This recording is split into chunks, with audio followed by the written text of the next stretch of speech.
Olá, ouvintes! Sejam muito bem-vindos a mais um episódio do Trilhas da História, um podcast do projeto de extensão do curso de História da UEA em Tefé. Acesse os episódios do Trilhas nas plataformas de áudio, você já sabe, é só digitar ali, Trilhas da História e seguir o nosso podcast. Eu sou o professor Daniel Lima, professor do Colegiado de História aqui do Centro de Estudos Superiores da UEA em Tefé, juntamente com meu colega professor Luciano Teles e uma equipe de estudantes do curso, nós tocamos esse projeto. No episódio de hoje do Trilhas, abrimos novamente um espaço na nossa programação normal para celebrar os 25 anos do Centro de Estudos Superiores de Tefé, o nosso SEST-UEA. Durante essa jornada, nós revisitamos os primeiros tijolos dessa instituição com a professora Assunta de Araújo. Relembramos a nossa primeira eleição democrática com a professora Silene Pontes. E hoje chegamos aos dias atuais. É hora de falar do SEST que vivemos hoje e do SEST que estamos projetando para o amanhã. Para conduzir essa conversa e fechar nossa série histórica, temos a alegria de receber o atual diretor do nosso centro, o professor doutor Iomarley Lopes Holanda. Ele é graduado em História, especialista em Psicopedagogia, mestre e doutor em Sociedade e Cultura na Amazônia pela UFAM.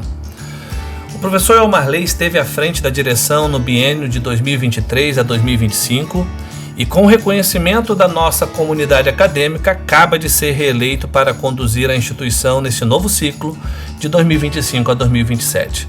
Professor Iomarley, seja muito bem-vindo de volta ao podcast Trilhas da História. Boa tarde, professor Daniel.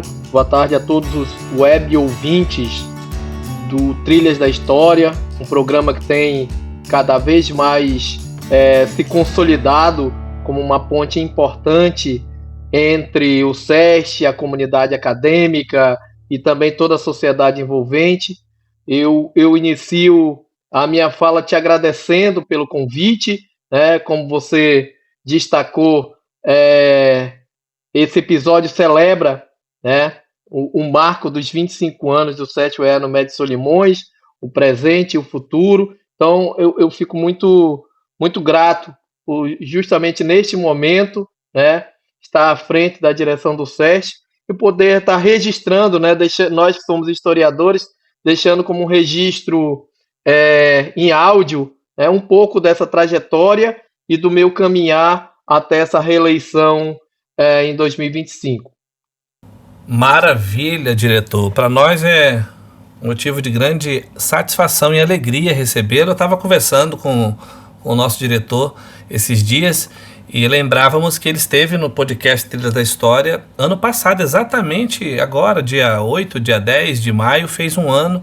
Ele esteve falando sobre arte e ciência na Amazônia. Você pode acessar aí esse programa em maio de 2025, o programa do professor que participou como um pesquisador. Hoje ele está aqui dando a sua contribuição do ponto de vista da gestão e da celebração desse grande evento no Médio Solimões. Acho que isso não pode passar, acho que, como ele bem definiu, o curso de História puxa essa iniciativa de compartilhar com os demais cursos o registro histórico. E eu gostaria de lembrar mais uma vez da interação com os nossos ouvintes. Você que está nos ouvindo, tanto pela Rádio Web Chibé como pelas demais plataformas, mande aí a sua saudação, sua pergunta, sua memória. Eu tenho certeza que esse episódio também vai marcar muitas pessoas que o professor Iomarley conheceu no decorrer da jornada. Então nós estamos aqui abertos ao seu comentário, à sua pergunta, para que esse programa possa correr também aí por todas as cidades do interior, da capital. Compartilhe esse link, a gente quer divulgar esse episódio importante. Então nós vamos agora iniciar o nosso primeiro bloco de perguntas. Nós vamos iniciar falando sobre a recondução e a confiança que o Centro de Estudos Superiores depositou na pessoa e na gestão do professor Iomarley. Professor Iomarley, a sua trajetória na direção tem uma característica muito especial. O senhor conduziu a instituição nos últimos anos, de 23 a 25, e acaba de ser reeleito pela comunidade acadêmica para o biênio 2025-27. Como o senhor avalia os desafios superados nesse primeiro mandato e o que essa reeleição representa em termos de confiança e de continuidade do trabalho? Bom, eu entendo que ser o primeiro diretor reeleito no SESC-UEA representa a confiança da comunidade acadêmica no nosso trabalho, pois tivemos até uma votação mais expressiva, né, nessa segunda eleição. Mas também representa uma grande responsabilidade, não podia ser diferente, né, diante dos desafios da gestão de uma das maiores unidades da UEA no interior. Esses desafios eles são próprios da natureza complexa do próprio processo de interiorização da universidade pública na Amazônia, né? Porque além da sua pouca idade, nós estamos tratando nesse episódio justamente de uma efeméride, né? São apenas 25 anos. A UEA foi criada justamente como um instrumento importante, uma plataforma importante da mudança, para a mudança desse cenário histórico excludente que restringiu durante muito tempo o alcance das políticas públicas para as populações do interior do estado, né? A missão da própria universidade, do CET em especial, não é uma tarefa fácil, mas ela é extremamente necessária. E claro, essa confiança no nosso trabalho vem acompanhada de grandes expectativas, não poderia ser diferente, né? Então, com trabalho coletivo e diálogo, nós esperamos atendê-las. O professor Ademar, que é o nosso atual coordenador de qualidade, e eu na direção, nós temos um plano de gestão para o biênio 2025 e 2027, né? E ele é flexível, e ele vai sendo construído junto com a comunidade acadêmica, que vai apresentando as demandas, acompanhando e cobrando os resultados, né? Na minha opinião, e a gente tem tentado implementar isso desde a primeira eleição, nenhum trabalho de gestão institucional pode ser feito sozinho ou de maneira isolada. Tudo depende de articulação, planejamento e diálogo com outras instituições e, obviamente, com a nossa gestão superior. Não? Nós não negamos que, ao assumir a direção do SESC-UEA, pelo próximo biênio 2025-2027, em meio a eleições e mudança de governo, que essas dificuldades, essa responsabilidade é maior ainda, né? Mas nós não declinamos a esses desafios, dificuldades. Elas servem, na verdade, de combustível para o nosso trabalho.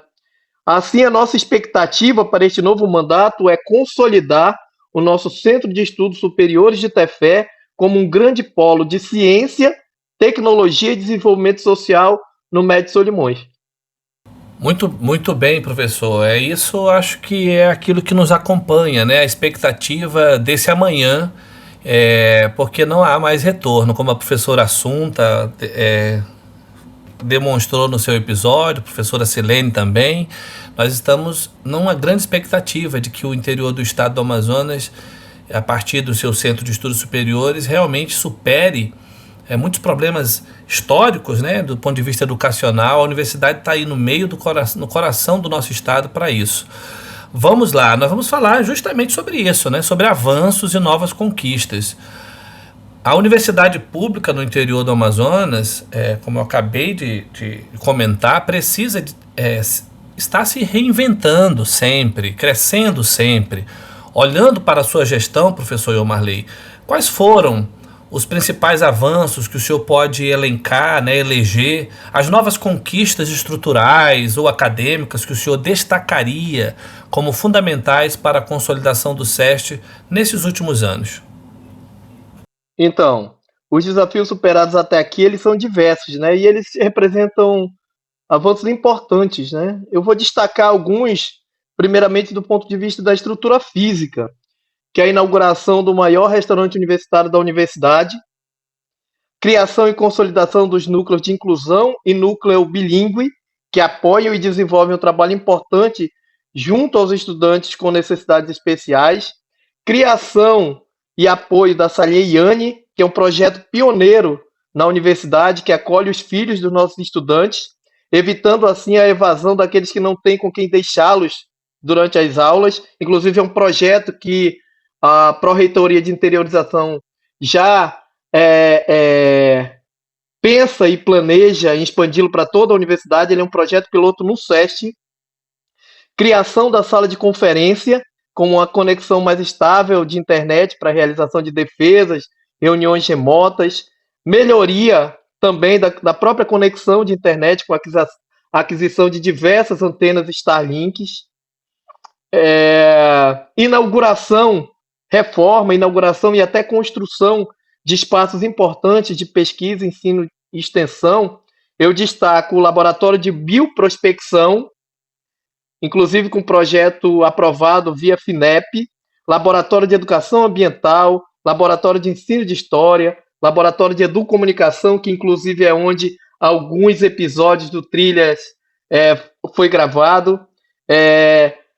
Estamos às vésperas, mas isso a gente pode falar mais à frente, da inauguração de 3 novos laboratórios importantes aí que vão servir de espaço de formação e pesquisa dos nossos estudantes, né?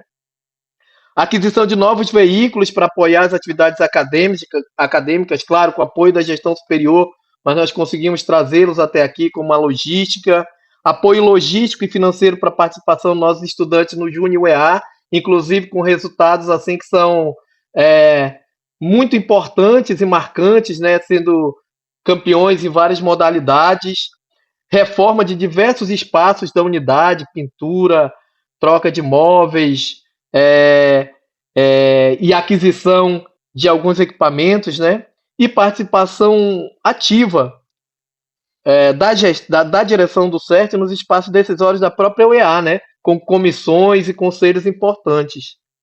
Do ponto de vista pedagógico, eu destaco a articulação para novos cursos, tanto alguns que já estão em andamento quanto os que virão em breve, inclusive com uma surpresa que eu não vou dar spoiler, porque eu não estou autorizado, mas em breve toda a nossa comunidade, eu tenho certeza que vai se sentir bem feliz com essa conquista. A criação de uma secretaria que desde quando a professora Monique e eu entramos, nós achamos naquele momento que os estudantes dos cursos especiais ficavam muito sem ter um espaço de apoio ou a quem procurar para tirar informação, para pedir documento, para solicitar qualquer coisa, né? Mesmo sendo estudantes da instituição, que eles são. E aí nós criamos de maneira pioneira uma secretaria com apoio técnico para os estudantes dos cursos especiais, que inclusive já também está avançando para ser instituído em toda a universidade, né? E nós contamos com esse apoio técnico e essa sala de apoio aos cursos especiais no SESC ainda hoje, consolidada, inclusive, com uma secretária.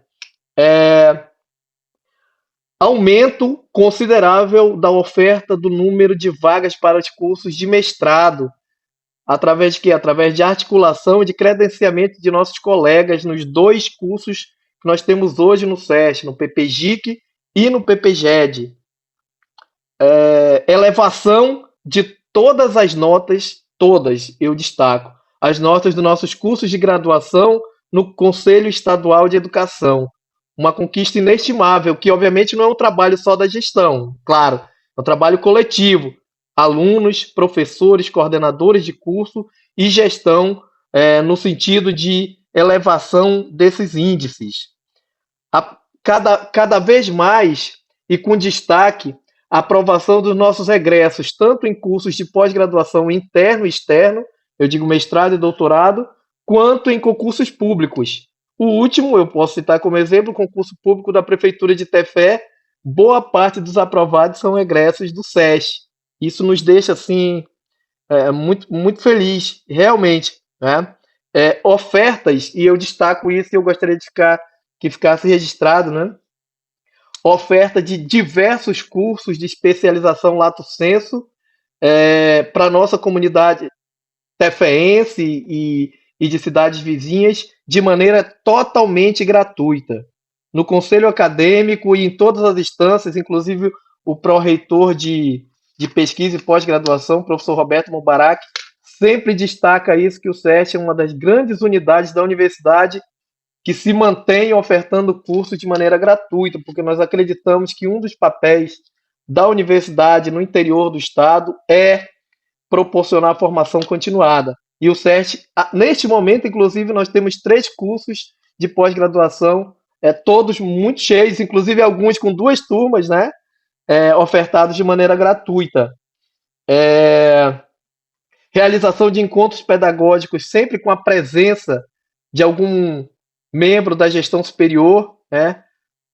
Esclarecendo dúvidas, trazendo novidades, fazendo encaminhamentos, recebendo e acolhendo as nossas demandas. E isso é muito importante.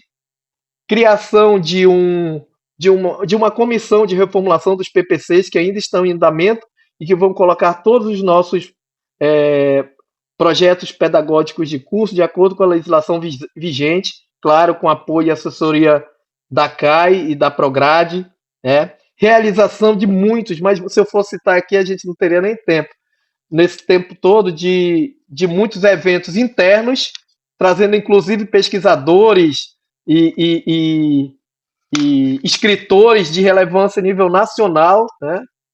Isso assim me deixa muito feliz. E eventos culturais, inclusive nós tivemos recentemente o Céu do Braga, né? Já trouxemos aqui o professor Alfredo Wagner e tantos outros intelectuais de diversas áreas, o que dá conta do SEST cada vez mais sendo um centro de pesquisa e de discussão importante na região, né? A articulação cada vez maior de parcerias interinstitucionais que possibilitam a realização de grandes eventos formativos e culturais no SEST, tendo o SEST como epicentro. Então, nós realizamos constantemente grandes formações, por exemplo, de professores de educação básica. Então, nosso auditório fica lotado com 500, 600 profissionais ali sendo formados com a nossa contribuição pedagógica e experiência administrativa, né? Então, o significado emocional de dirigir o SEST UEA durante a celebração dos 25 anos de sua criação, para mim é muito impactante. Mas bem mais do que ser diretor, artista ou pesquisador desta casa, o significado é maior ainda por ser um estudante egresso e justamente nos seus 25 anos estar aqui com você nesse terceiro episódio da série, né?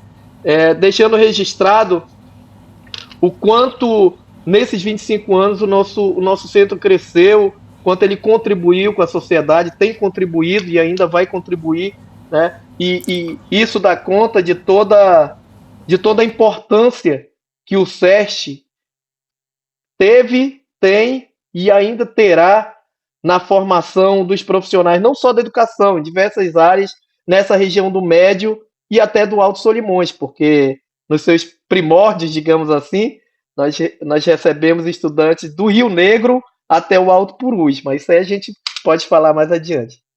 Olha que maravilha, gente. E esse segundo momento aqui, pessoal, sem nenhuma demagogia, tá? É muito importante saber que por trás de um centro como esse existe um ser humano. O professor Marley aqui, ele já deu até a pista da nossa próxima pergunta. A gente vai explorar um pouco essa história aí do professor Marley ser egresso do SEST. O SEST é este epicentro que o professor Marley declarou muito bem, esse pináculo onde as pessoas de um município e de um conjunto de cidades do interior do Amazonas olham para lá para cima e compreendem que ali é o lugar de formação, de transformação de vidas. Tenho dito sempre e repito que a educação continua sendo um dos únicos meios e os meios mais seguros e honestos, leais do ser humano com sua dignidade para que ele possa mudar de vida. Então, gente, olha, daqui a pouquinho você já está ouvindo aí uma música que está subindo, que é importante a gente retratar, tá? Essa música é a música Ethos. Está sendo interpretada pelo Edilson Santana, mas é de composição do nosso diretor, Marley Holanda. Então, aprecie aí essa canção um pouquinho, a gente já volta com o segundo bloco do nosso episódio de hoje. De azul e branco eu vou, é tempo de esperançar nossa cultura. É como um rio sem fim.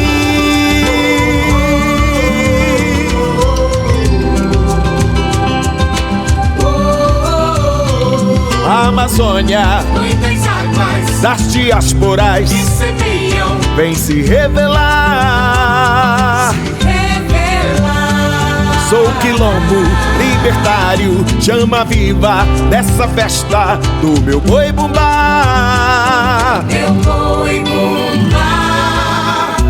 Celebrai diversidade das aldeias ancestrais, seringueiros no terreiro com folguedo a brincar. Nosso ethos flamejando a identidade do meu povo corajoso. A floresta sorri aninhando as nossas memórias.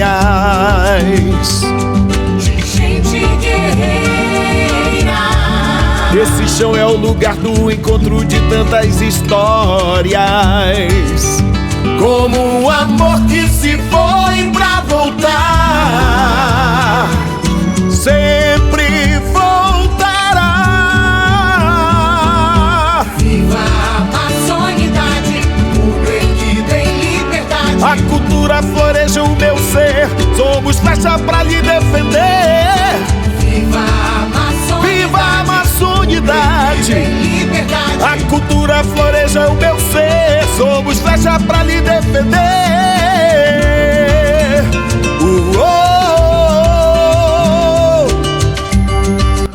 Maravilha, gente, que música linda, que canção maravilhosa. Olha, Ethos de Edilson Santana, do nosso, de composição do professor, do nosso diretor Ion Marley. Uma canção linda que nós estamos registrando aqui nesse intervalo. Quero recapitular para você, nós estamos agora no terceiro episódio de uma série que celebra os 25 anos do SEST UEA no Médio Solimões. O subtema de hoje é o presente e o futuro, com a presença do professor Dr. Ion Marley Holanda como diretor atual do SEST. Já tivemos o primeiro bloco aqui, onde ele fez algumas lembranças do seu primeiro mandato em relação ao que já tem acontecido no SEST e aquilo que está sendo projetado para amanhã, né? E agora, gente, a gente vai entrar aqui nesse segundo bloco falando um pouco mais, porque a gente notou, e você que está nos ouvindo, que passa aí na frente do SEST, né, que até mesmo é egresso do SEST, ou é estudante, é técnico administrativo no centro, sabe do quanto um gestor tem que ser sério naquilo que ele faz, tem que ser objetivo, racional. Ele deve também ter uma visão econômica, né, de gerir os recursos da melhor forma. E você acabou de ver um pouco desse professor Ion Marley, gestor agora. Mas a gente sabe que por trás disso, por trás do gestor, tem um ser humano, né? Tem um homem aí que tem que vai o ir e o vir de cada dia.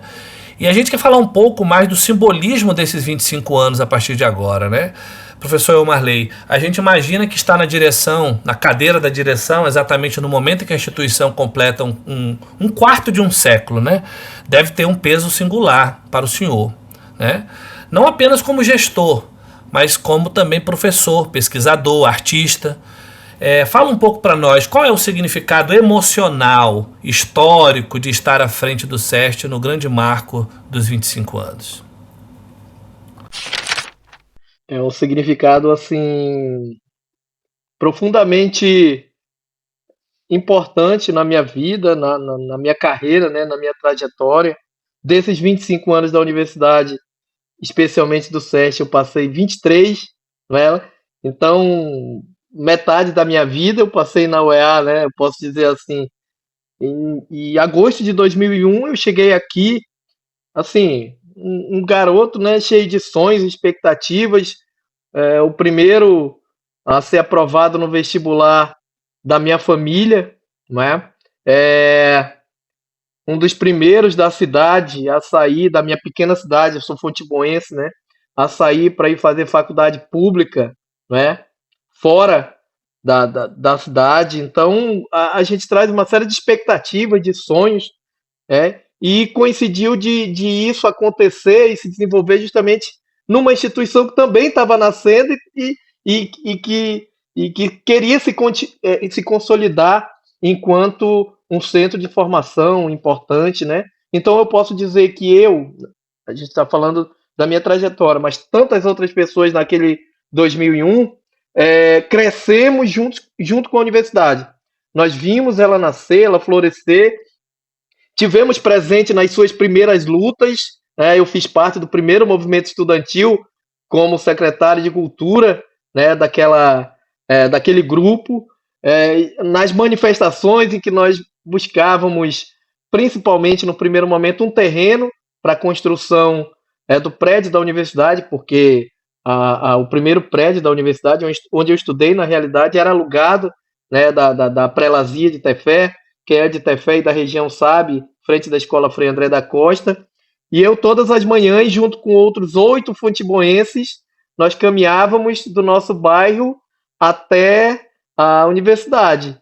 Isso hoje me traz assim umas lembranças que me tocam no seguinte sentido de que não tinha RU, não tinha bolsa, não tinha nada, né? A universidade estava começando, tudo era novo para a universidade e para nós, claro.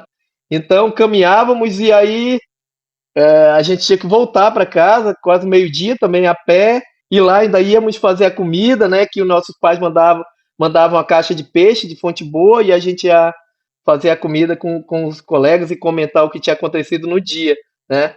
Por isso que quando eu falei do RU, eu me toco muito nessa questão, porque é uma política de permanência da universidade que é fundamental, porque eu senti na pele, junto com outros amigos, o quanto a falta dessa política, e naquele momento não tinha como ser diferente, porque a universidade estava toda começando, né? O quanto ela fez falta naquele momento, né? E que hoje se consolida como uma política que realmente mantém os nossos estudantes, apoia eles e faz com que eles consigam chegar até o final do curso. Então, claro que foi um tempo também de medo. Eu não sabia o que esperar, né? A nossa educação básica, a gente sabe, apesar dos esforços dos professores, a gente chega com algumas lacunas importantes. Então, a questão do processo de aprendizagem também foi é, muito dificultoso, né? Muito difícil. Alguns autores e textos da nossa área de história eu nunca tinha ouvido falar, nunca tinha lido, né? Então, essas experiências foi moldando a minha trajetória e a minha personalidade no sentido de ter resiliência, de não desistir nas primeiras dificuldades, de enfrentar o que eu chamo dos banzeiros da vida, né? E continuar remando até chegar no porto, que é o nosso objetivo e sempre foi. Agora, se eu te disser que eu, naquele momento de 2001, 2002, no início de tudo aqui, eu pensava um dia ser diretor, eu vou estar mentindo, eu não pensava, né? O que eu pensava, eu e a maioria dos amigos, nos formarmos dentro do tempo, pelo menos previsto, 4 anos, né? Voltarmos para as nossas cidades e colaborar com a educação. A maioria fez isso, inclusive eu. Porque em 2005, quando eu formei, logo em seguida eu fui atuar na educação básica da minha cidade, como professor de história, de sociologia e de filosofia. Só que depois depois de ter provado da fruta do conhecimento, dessa questão da vivência acadêmica, aí a gente não cega mais, né? A gente quer um pouco mais. E isso foi florescendo dentro de mim a vontade de continuar estudando. Não de um dia voltar para a UEA para atuar como professor, tá? Era de voltar estudando. Quem sabe fazer uma pós-graduação, um mestrado, e aí as oportunidades foram se abrindo, né? Fiz o mestrado, depois na Universidade Federal, e aí pintou finalmente o convite para me retornar como professor substituto no final de 2008, início de 2009, para o SESC, né? E atuar no curso que eu tinha me formado alguns poucos anos antes, né? E aí continuei como professor substituto aí durante algum tempo, até surgiu o primeiro concurso, e desde 2010 aí está atuando como professor de carreira da universidade, né? E aí, consequentemente, as coisas foram acontecendo. Eu exerci a primeira coordenação do curso de História, ainda quando não era remunerado, quando não tinha uma regulação, né? Com o apoio dos pares da época, e ao longo do tempo exerci por mais 3 vezes essa atribuição de coordenador do nosso curso, né? Até em 2005 me senti preparado, junto com a professora Monica, para compor uma chapa e colocar os nossos nomes à disposição da nossa comunidade acadêmica para gerir o SESC, né? Então, quando eu retorno esse olhar lá para 2001, 2002, não deixa de ser emocionante, porque eu vi a universidade crescer. Eu lutei junto com tantas outras pessoas para ela crescer. Então, isso me tornou um defensor da universidade pública, especialmente do SESC, um defensor ferrenho. Isso não quer dizer que eu negue as questões que precisam melhorar. Eu não nego, e eu sei e trabalho para que, junto com outras pessoas, para que essas lacunas sejam preenchidas. Mas eu também vejo muita coisa positiva.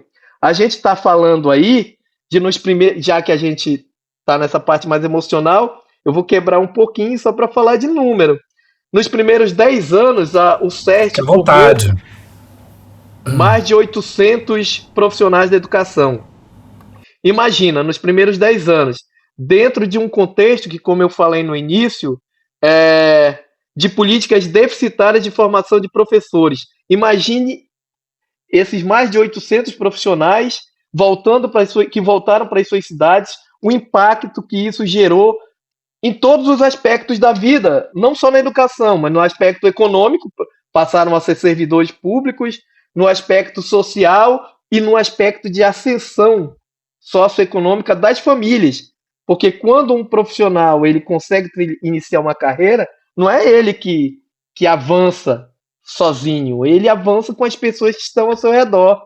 Esse impacto é imensurável, a gente não consegue nem vislumbrar. O que a gente consegue vislumbrar do ponto de vista mais objetivo é que nos primeiros 10 anos o SESC formou mais de 800 profissionais. Então, se nós estamos com 25 anos nesse ano, a gente está falando aí de mais de 2.000 profissionais formados já pelo nosso centro ao longo dos seus 25 anos. Impacto para a Tefé, para as cidades próximas à Tefé, mas também para as cidades assim que você fica assim impressionado. Eu, por exemplo, tive colegas, eu nunca esqueço a Marilene e a Letícia, de São Gabriel da Cachoeira. Lembrando que lá não tinha o EA, tá? Os primeiros centros criados no interior foram Tefé e Parintins. Então elas vieram estudar em 2001 e elas só puderam voltar para ver a família já formadas em 2005. Então tem histórias assim, colegas que não conseguiam, a maioria como a maioria do SESC ainda é hoje, mas no início era mais, formada por pessoas das camadas mais pobres da sociedade. Então tem histórias de colegas que, por exemplo, copiavam o texto todo porque não conseguiam comprar a apostila. Ou colegas, como foi o meu caso, que compartilhava com outros 3 colegas do curso de História para comprar a mesma apostila e cada um lia durante um período, porque a gente não conseguia cada um comprar o seu, né? Não existiam bolsas. Não é que a UEA não ofertava bolsas, é porque a universidade estava começando, não tinha essas políticas, entendeu? Não tinha iniciação científica. A iniciação científica e os primeiros projetos começaram a chegar já em 2005, já quando a primeira turma já estava de saída, né? Então são lembranças, são memórias importantes que dão conta do quanto o CERT ele colaborou e colabora com essa mudança, né? Eu diria até que uma mudança histórica na trajetória de milhares de pessoas ao longo desse tempo, né? Lembrando que nós estamos falando de uma das últimas regiões do Brasil a ser impactadas por políticas de interiorização da educação. E no ensino superior, isso é mais visível, né? Tanto que a UEA, com Proformar e outros projetos que tiveram uma grande amplitude, foram os primeiros, depois da vinda, por exemplo, do projeto Rondon e outras iniciativas muito pontuais, a UEA vai ser, com Proformar, e vai ser a grande formadora, digamos assim, de professores, inclusive, que atuavam durante muito tempo sem a formação adequada, né?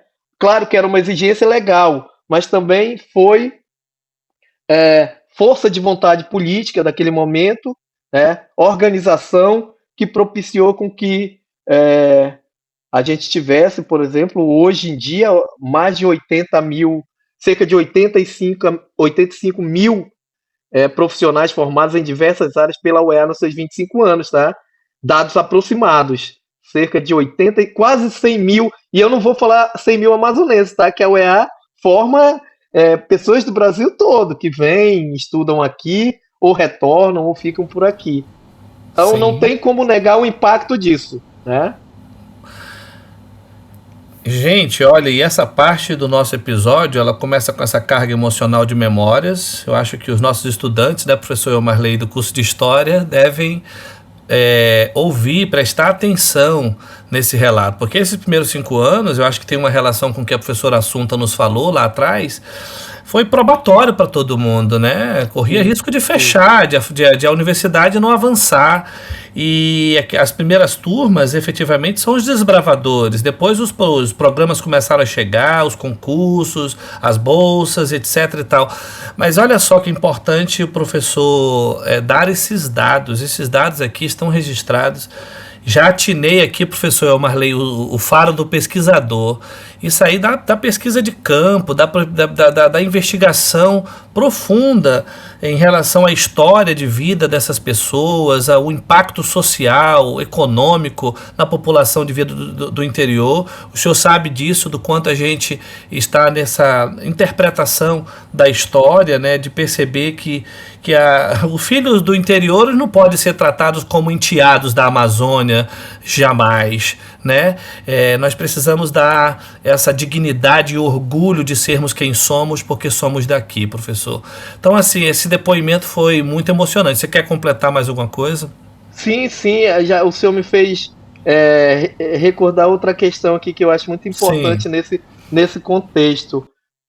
Nós da história, na realidade os pesquisadores especialmente da Amazônia, mas principalmente nós da história, nós atuamos no sentido de ensinar, pesquisar e discutir, digamos assim, sobre grandes ciclos socioeconômicos pelos quais a Amazônia passou, né? Aí a exploração das drogas do sertão, o ciclo da exploração gomífera, que inclusive o senhor é um especialista, a implementação da Zona Franca de Manaus como um projeto do período militar, né? Grandes ciclos assim. Creio eu que daqui a um tempo, nós só temos 25 anos, mas daqui a pouco tempo, a criação e consolidação da UEA deve entrar na nossa pauta de pesquisa, porque ela não tem como ficar fora de uma reflexão mais complexa sobre os impactos não só na população do interior, estou falando do interior porque o nosso set está aqui, mas também da capital, no sentido social, econômico, cultural e de uma maneira geral, da mesma forma que a Zona Franca, da mesma forma que o ciclo da borracha. É porque nós ainda estamos numa história do tempo presente, aí nós não conseguimos ainda aquele olhar mais distanciado, mas eu não tenho dúvida que a UEA nos seus 50 anos, nos seus 60 anos, já terá, né, resultados para que os pesquisadores possam se debruçar, né, e estudá-la como um grande momento, um grande movimento de impacto na história do Amazonas. Eu não tenho dúvida disso. Aí os pesquisadores vão dizer se isso foi pensado, se isso foi por acaso. Isso aí a gente vai dizer ao longo do tempo, né? A minha reflexão que eu trago aqui é de se pensar de que por que não? A Zona Franca é impactante, inclusive até hoje é muito impactante e importante para a nossa história. O ciclo da borracha nem se fala, né? Mas a UEA daqui a pouco tem que ser colocada aí por conta de tudo isso que a gente já pontuou aqui, né? O seu reflexo e as suas ressonâncias são visíveis, são plausíveis e são consolidadas na mudança de regiões, de cidades e de transformação de vidas, né? Isso mesmo. E ainda não mensuráveis, porque estamos diante da história, a história está passando diante dos nossos olhos. Professor Elmarley, uma coisa é certa, né? Estamos fazendo história.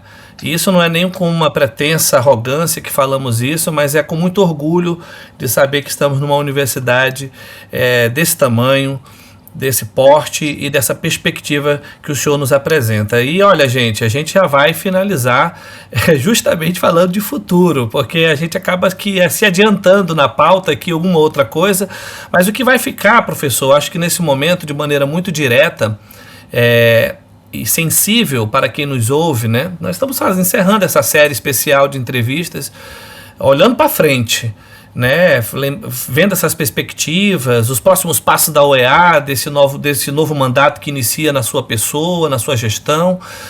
Mas eu gostaria que o senhor deixasse uma mensagem, né? Que mensagem o senhor gostaria de deixar para os nossos alunos, professores e técnicos e para toda a sociedade do Médio Solimões que confia no nosso trabalho? O novo mandato, ele se inicia como terminou o anterior, né? Com trabalho e ações administrativas e pedagógicas concretas. Eu gostaria de destacar algumas, e inclusive já nesse primeiro semestre de 2026, que é a inauguração de 2 novos laboratórios, que é o Laboratório de Análises Cromatográficas. Eu destaco esse porque, primeiro, ele é fruto de do primeiro projeto, grande projeto, aprovado via FINEP. É um financiamento de mais de R$1 milhão, e essas análises e o equipamento que o laboratório vai dispor vai contribuir decisivamente não só com as nossas pesquisas internas, mas, por exemplo, com análises com análises importantes da Polícia Federal, do hospital, da Polícia Civil, das empresas. Então, o CERJ vai se tornar, a partir da inauguração desse laboratório, um grande centro do Médio Solimões de análises químicas, de análises cromatográficas, não é? É um projeto que foi muito importante, onde o espaço está praticamente terminado para ser inaugurado, né? Vai ser coordenado pelos professores Raimundo Júnior e outros colegas da Química, né? Ele vai atender esses parceiros, hospitais, clínicas, o Laboratório de Ensino de Biologia, que iniciou, inclusive, ontem, uma reforma total do ponto de vista da sua estrutura, da parte elétrica, hidráulica, da parte de modulados. Então, é uma antiga demanda dos docentes e dos discentes, né? E que nós, com o apoio, obviamente, da gestão superior, vamos estar entregando ainda neste semestre, né?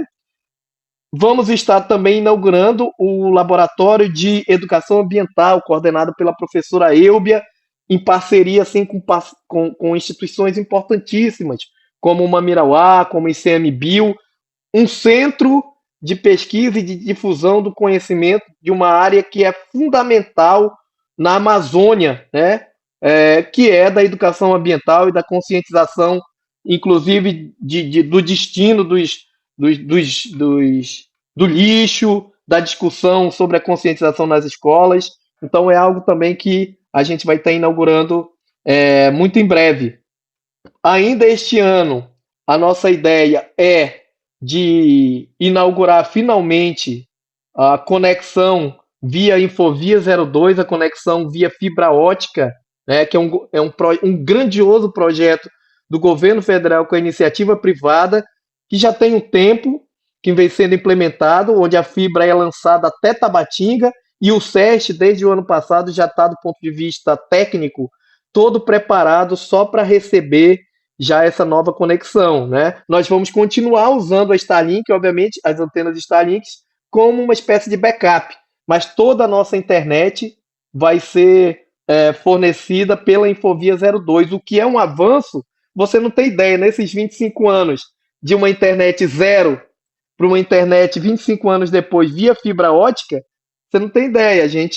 Eu tive aula de informática, por exemplo, só para aprender Word, o Excel, PowerPoint, que a gente era discado, o acesso à internet era discado, né? Então imagine disso para estar vendo agora a gente conectado com uma conexão que, pelo que os técnicos já nos informaram, é tão boa como quem está em Manaus, por exemplo, no centro, com uma internet de uma internet de conexão sustentável, digamos assim, né? Então, ainda este ano, é um dos nossos objetivos. Vamos continuar as reformas dos nossos espaços, inclusive já deixando registrado aqui que o laboratório 1 e 2 de História vão receber aí, ainda esta semana, uma pequena reforma com pintura, com conserto de janelas, conserto de teto, né, para a gente começar a receber o acervo e os novos equipamentos. Nós já temos também planejamento por início da obra do nosso estacionamento, que é uma demanda antiga da nossa comunidade e atualmente mais ainda por conta das fortes chuvas. Nós já temos uma sinalização da gestão superior com o projeto, já temos contato com a empresa, então ainda este ano possivelmente nós vamos estar dando início o nosso tão sonhado estacionamento, que vai tornar a nossa área aí mais acolhedora, mais segura para a nossa comunidade acadêmica e para os visitantes, né? Continuar ofertando cursos de pós-graduação, lato sensu, de maneira, como eu já destaquei, totalmente gratuita, para a formação continuada dos nossos profissionais, realização de grandes eventos. Eu vou destacar aqui, já que nós estamos falando um pouco da nossa área, do primeiro encontro da AMPU, realizado em Tefé, um evento grandioso que nós estamos setembro, entre 14 e 18. Bem lembrado. Isso dentre outros grandes eventos. Eu estou citando o nosso porque é um diálogo entre historiadores. E também para deixar registrado aqui... Professor? É histórico, né, o nosso evento. É o segundo na história do interior. Né? O primeiro foi em Parintins e o segundo nós conseguimos trazer para cá. É um sonho antigo também, objetivo antigo do nosso curso, e nós conseguimos aí, claro, com apoio da própria associação, do apoio da gestão superior e da gestão do SESC, porque só é possível trazer um evento dessa magnitude, né, com essa interlocução. Eu posso já deixar registrado, porque nós estamos em pleno processo e eu já disse isso em outros eventos, de o CERT ser a primeira unidade universitária da história do Amazonas, já que a gente está falando de história, a ter um curso de doutorado 100% presencial. Nós estamos em processo de pedido junto à CAPES do PPGIC, que é o programa que eu coordeno aqui em Tefé, um programa de mestrado, que já tem uma nota consolidada há algum tempo para solicitação do curso de doutorado. E o colegiado este ano se reuniu, aprovou, então nós estamos em processo, e vai ser talvez uma das maiores alegrias da minha carreira, se enquanto eu for diretor, eu conseguir anunciar o primeiro curso, a primeira turma de doutorado 100% presencial, gratuito, público, no SESC. Acho que aí vai ser maravilha. O nosso, digamos assim, que vai ser o nosso... Gran finale. O gran finale, nosso desfecho, né? O nosso desfecho dessa passagem pela direção da unidade, né? Muito bem. E eu reafirmo, né? Nós reafirmamos o compromisso com a permanência estudantil, com a inclusão, que são pedras basilares desde a nossa primeira campanha, com a diversidade, com a criação de novos núcleos de apoio para os estudantes, por meio das ações administrativas e pedagógicas, e que são projetos imprescindíveis, né? Nós vamos continuar apoiando e consolidando o núcleo de inclusão, a Salinha e Iane, que terão ainda mais apoio, principalmente com a nova pró-reitora de interiorização, a professora Monica, que era a nossa coordenadora de qualidade e que esteve nessa primeira parte, digamos assim, da nossa passagem pela gestão. Eu estou com o professor Ademar, novos projetos, mas também reafirmando aqueles que nós já iniciamos, né? Há ainda grande expectativa para os editais de concurso na UEA, né? Eu acho que também, enquanto nesse segundo mandato, a gente vai poder estar anunciando já aí os primeiros editais das vagas destinadas ao SESC. Nós já planejamos, nós já discutimos, já apresentamos à gestão superior a nossa demanda, os nossos colegas já estão cientes sobre a estimativa de número de vagas. Então, eu acredito que ainda este ano os primeiros editais vão estar na rua, E aí, 2027, nós vamos estar, antes de eu sair da direção, recebendo os primeiros colegas aprovados nesse novo concurso, e vai ser uma alegria, com certeza, né? Esses concursos públicos, eles visam, obviamente, suprir as nossas necessidades, que ao longo do tempo, nesses últimos anos, elas foram acontecendo, né?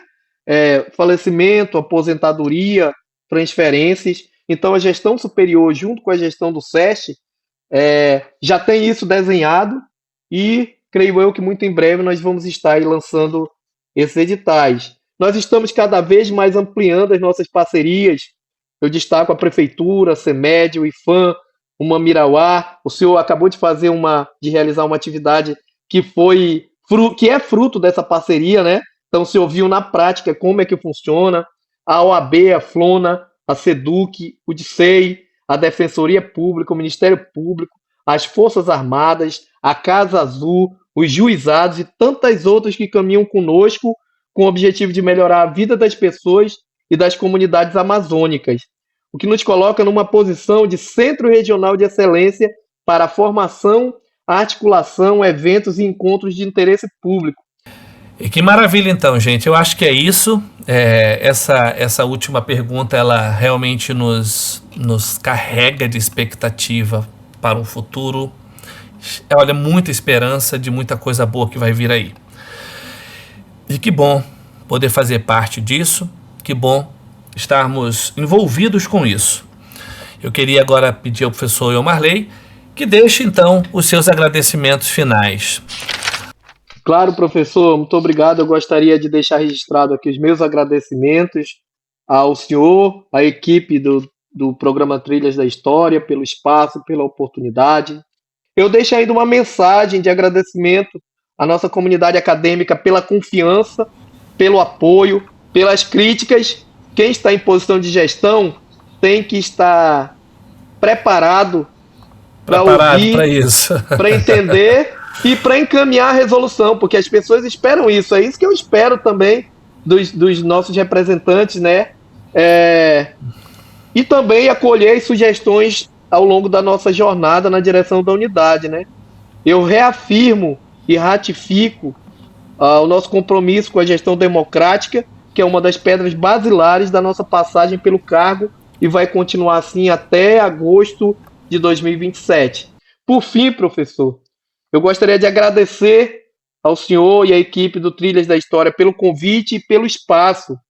O podcast, como eu já destaquei, Trilhas da História, tem sido um importante veículo de divulgação científica e cultural, e principalmente um registro